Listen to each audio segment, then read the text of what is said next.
Hello everyone, welcome to the video, and this video is about Tughlaq, the man Tughlaq, the ruler of Delhi Sultanate, and the play written by Girish Karnad called Tughlaq. So first let's talk about the man, the King Tughlaq, why he was so famous, why he was known by the name of Tughlaq, the Mad Tughlaq, Mad Muhammad. Why was it so? So who was Tughlaq?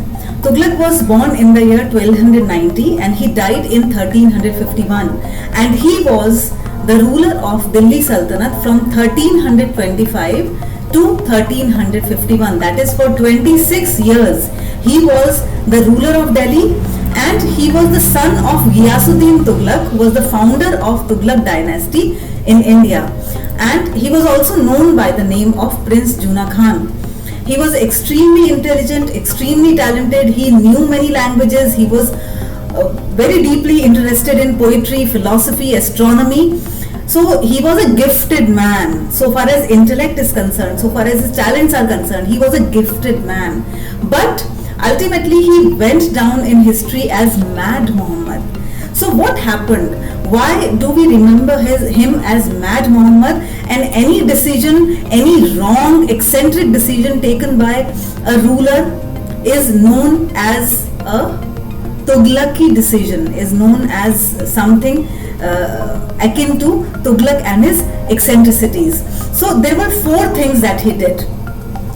So the first thing was that he shifted his capital from Delhi to Daulatabad.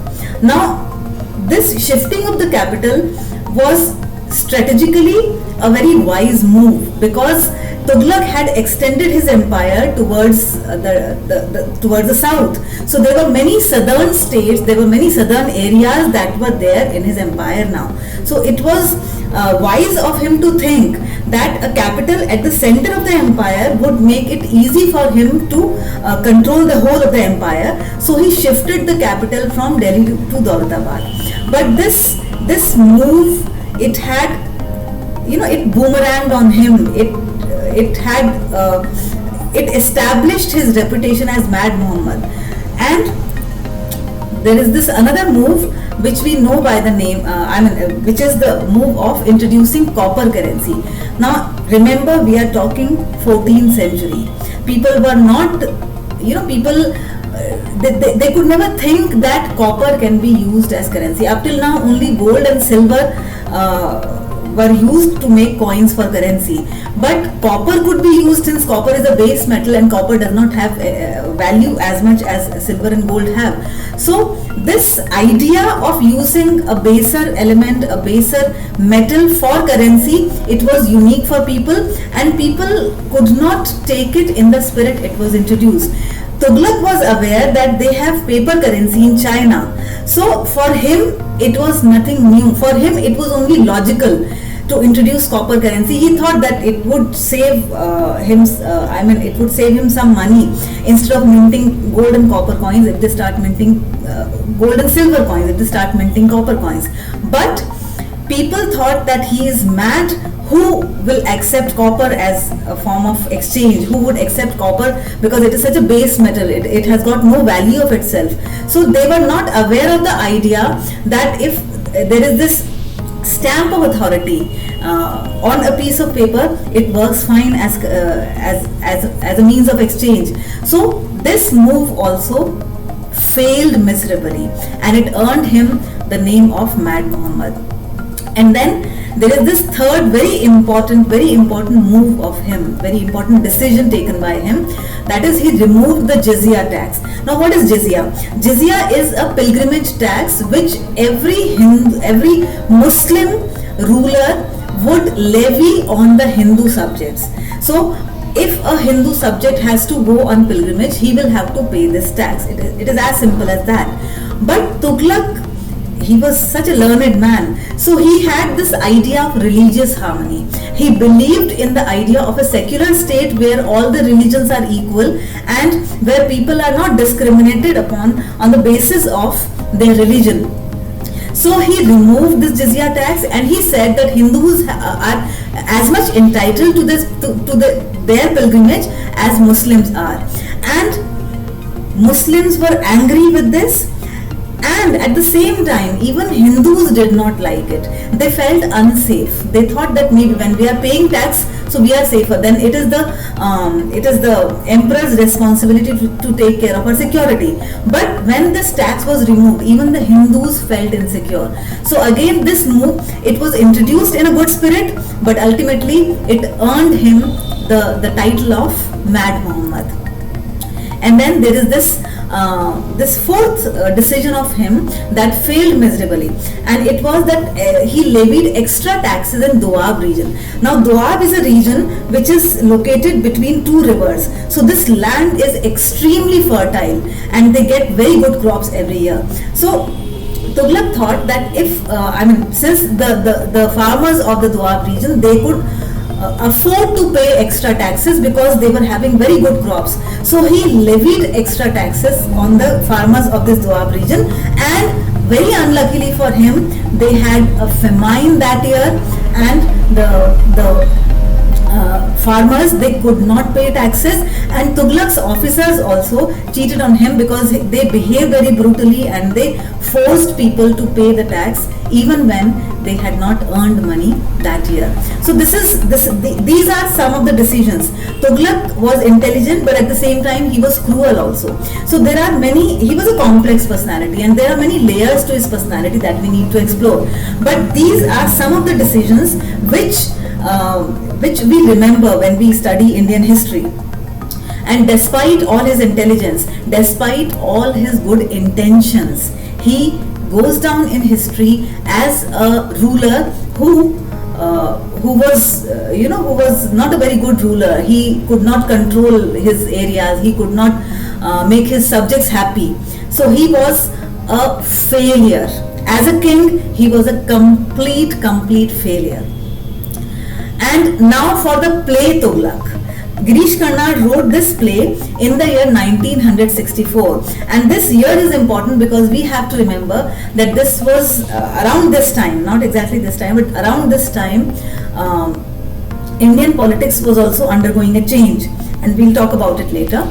And then the play was originally written in Kannada, and Tughlaq himself translated it Karnad himself translated it into English, and this is a peculiarity about him, that he wrote all his plays in Kannada, and then Karnad himself would translate them into English later. And this play is a historical play.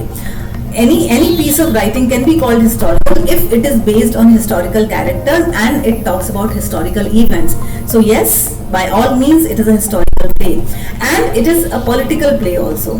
So political because it talks about a king, it talks about how that king ruled a particular piece of land. So it talks about politics, it talks about the moves and counter moves, it talks about how a king rules his subjects. So yes, it is a political play, and at the same time it is a political allegory.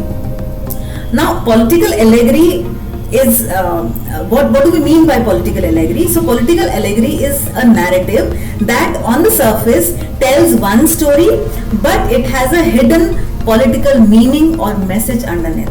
We know that allegory is a story which has one meaning at one level, and it has another meaning. It has another parallel meaning to it. So a political allegory is any drama, any novel, any piece of writing, any piece of literature which has one story which works fine, but parallel to that story we can find parallel meaning, and it has some political message, it has some political meaning to it. So yes, this play is a political allegory. So when we talk about the genre of the play, it falls into the category of political allegory. So this is okay. Now why would Karnad choose Tughlaq as a character to be talked about in 1964? So these are the words of Girish Karnad himself. He says, the fact that he was the most idealistic, the most intelligent king ever to come to the throne of Delhi, and one of the greatest failures also. And within a span of 20 years, this tremendously capable man had gone to pieces. So this period of 20 years is very similar. And similar to what? So as I told you, you have to pay special attention to the fact that this play came out in 1964. So Nehru ji, our first Prime Minister, Shri Jawaharlal Nehru, his regime had just ended, and he was such an intelligent man. He was such a learned man, and he had all good intentions when he established so many of. The country was newly free, and we did not have much resources. Nobody had that vision, but Nehruji. So, despite all the good intentions, by the time he died, people were very dissatisfied with the way he ruled. People were not very happy with many of the decisions that he took. So, in 1964, it was very apt, it was very appropriate of Karnad to find this parallel between Nehru and Tughlaq. That is why I told you that this play is a political allegory. So it tells the story of Tughlaq, but underneath it talks about the contemporary political scenario also. It talks about the similarities and also the differences between these two rulers, and how they ruled their country with the best of intentions, and despite that, people did not think very favorably of them. So, why Tughlaq? Because there are many similarities between Nehru and Tughlaq. Both of them were extremely intelligent, extremely learned. They knew many languages, and they were interested in philosophy. They were interested in many intellectual things. And we all know about the intellect of Nehru. He wrote fantastic literature. He wrote fantastic books. So both of them were extremely intelligent, learned intellectuals, and they were visionary. There is no doubt about that. Tughlaq was a visionary. He had the knowledge of the world, and he wanted to apply practically that knowledge on his subjects. He whatever the best things he could learn from other dynasties, from other regions in the world. He wanted to bring it to India, and he wanted to apply that in his kingdom with the best of intentions. And the same thing was with Nehru. He was a visionary. That is why he established so many universities. That is why he established so many PSUs. There were so many good things that he did at that time, when the country was poor, when the country was just, the country was it had just got its independence. So we were not very rich. There was poverty all around. There were ignorance all around. People were not very much literate as they are now. So at that time, to think about all those things, to think about world-class universities and dams and hospitals and all those things. So they were visionary. They had a vision for the country. They wanted to make their country a better place. And the third similarity is that both of them were secular. Tughlaq tried to establish a country where people would not be discriminated upon on the basis of their religion. The same way Nehru also believed in secularism. So these are some of the very glaring similarity between these two rulers. And what is even more important is that people did not think favorably of them. People did not like them as much for what they did. So these are some of the points that Karnad found very fascinating in the history of Tughlaq. He thought that Tughlaq was so contemporary. The story of Tughlaq, it was so new. It was not just new, it was contemporary. It could be applied very aptly to the then political scenario, the contemporary political scenario. So he chose this character of Tughlaq, and he wrote this play Tughlaq, which we will discuss in the coming videos. So this is all for today. Thank you. If you have any questions, you can write to me in the comment box. See you in the next video. Till then, bye.